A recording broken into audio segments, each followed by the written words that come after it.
नहीं होता दोस्त, ये परिकल्पनाएं हैं खाली। और मैं आज तो आपको बहुत ईमानदारी से और 12 साल के तजुर्बे का निचोड़ निकाल के बता सकता हूं कि इस दुनिया में असंभव नाम का कोई शब्द होता ही नहीं है। इंसान कभी भी चंद्रमा पर नहीं पहुंच सकता, पृथ्वी विज्ञान की अधिकतम सीमा है। डॉक्टर ली दी फॉरेस्ट मशहूर वैज्ञानिक हुए, बहुत बड़े साइंटिस्ट हुए। एक स्टेटमेंट इन्होंने पास किया 1955 के अंदर, 1955 ही पास द स्टेटमेंट कि इंसान कभी भी चंद्रमा पर नहीं पहुंच पाएगा। It is impossible for a human being to cross Indian globe, earth globe. और पृथ्वी विज्ञान की अधिकतम सीमा है, लेकिन किसी बहरे ने इस बात सुना नहीं। और पहुंच गया एक आदमी अपना बस्ता उठा के, जिसका नाम था इन 1969। और उसके बाद तो स्पेस जर्नी ऐसी हो गई जैसे आप और मैं अभी पतिया और बैंकॉक चले जाते हैं। लॉर्ड केल्विन बहुत बड़े साइंटिस्ट हुए, उनका स्टेटमेंट आया कि सिर्फ पक्षी उड़ान भर सकते हैं, हवा से भारी मशीन का उड़ान भरना असंभव है। इट इज इम्पॉसिबल कि हवा से कुछ भी भारा हो और वो उड़ सके, क्योंकि ग्रेविटी उसको गिरा देगा। लेकिन तमाचा मारा इन लोगों ने, तमाचा मारा और लिख के दिया कि हमने साइकिल के स्पेयर पार्ट से इंसानों को पक्षी बना दिया।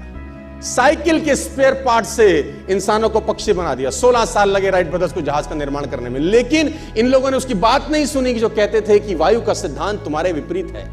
यह बात भंवरे को कही जाती थी कि भंवरा वायु के सिद्धांत के कारण कभी जीवन मोड़ नहीं सकता, क्योंकि उसके पंख उसके शरीर से हल्के रहते हैं। लेकिन भंवरा साला किसी स्कूल में गया नहीं आज तक। My doctor told me I will never walk again. मेरे डॉक्टर ने मुझे कहा कि तुम कभी चल नहीं सकोगी। My doctor told me you will never walk again. My mother told me I would, and I believe my mother rather than doctor. Wilma Rudolph एक ऐसी एथलीट हुई जिनको पोलियो था, जिनको डॉक्टर ने कहा तू चल नहीं सकती, मां ने कहा तू चल सकती है। उसने कहा मैंने डॉक्टर की बात नहीं मानी, मैंने अपनी मां की बात मानी। 3 ओलंपिक गोल्ड मेडल जीती है लड़की, 3 ओलंपिक गोल्ड मेडल, जिसको डॉक्टर कह रहा है कि तू चल। लेकिन मां क्या बोलती है? मैं आपको उदाहरण देना चाहूंगा सर। बहुत छोटे थे अल्बर्ट आइंस्टीन, दुनिया के महान वैज्ञानिक में से एक हुए, मंदबुद्धि कहा जाता था। 8 साल के थे, घर पहुंचे, मां को चिट्ठी दिया। When he was 8 years old, came to his home, given letter to his mother. मां को एक चिट्ठी दिया, मां ने वो चिट्ठी पढ़ा। 8 साल के थे, और चिट्ठी में प्रिंसिपल का खत था, उसकी मां के नाम। प्रिंसिपल ने ये लिख के भेजा कि आपका बच्चा विलक्षण प्रतिभा का धनी है, ग्रेट पावर है इसके अंदर, क्योंकि बहुत बड़े साइंटिस्ट बने, बड़े हो गए। मंदबुद्धि बचपन में समझा जाता था, आपका बच्चा विलक्षण प्रतिभा का धनी है, इसके अंदर असीम संभावनाएं हैं। तो हमारा स्कूल, हमारी मैनेजमेंट, हमारी फैकल्टी, हमारा टीचर इस लायक नहीं है कि हम आपके बच्चे को अच्छी शिक्षा दे सकें। तो it's better for you to take care of your son. आप अपने बच्चों को अपने घर में पढ़ाइए, हम लायक नहीं है कि आपके बच्चे को पढ़ा सके। और उसकी मां ने पढ़ते पढ़ते आंखों में आंसू ले आई और उसने बच्चे को कहा कल से तू स्कूल नहीं जाएगा, मैं तेरी परवरिश घर पे करूंगी, क्योंकि तेरा टीचर तुझे इस लायक नहीं समझता। मतलब वो अपने आप को इस लायक नहीं समझते। बच्चा खुश हुआ, मोटिवेट हो गया और लग गया। उसकी मां का निधन हो गया और अल्बर्ट आइंस्टीन बहुत बड़े साइंटिस्ट हो गए।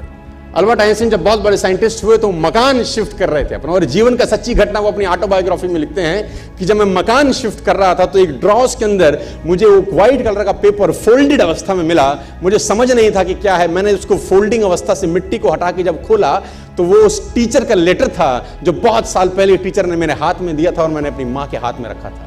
अब वो बड़ी उत्सुकता के साथ उस खत को पढ़ने लगे। जैसे उन्होंने खत पढ़ना शुरू किया और वो जार जार होकर रोए। उसमें लिखा था कि तुम्हारा बच्चा मंदबुद्धि है, ये हमारे स्कूल के लायक नहीं है, इसको आज के बाद हमारे स्कूल में मत भेजना, इसकी परवरिश खुद किया। मां ने उल्टा पढ़ा, मां ने उल्टा पढ़ा कि नहीं, ऐसा नहीं है, तू सब कुछ कर सकता है, तेरे हाथ पास पावर है, तेरे में प्रतिभा है, यू कैन डू वंडर्स। दोस्तों, इस दुनिया में किसी की बात मत सुनना। नेवर एवर बिलीव एनीबॉडी कि जो तुमको बोले कि तू नहीं कर सकता, कान पे मारना, बोला साले तू नहीं कर सकता, हम करेंगे।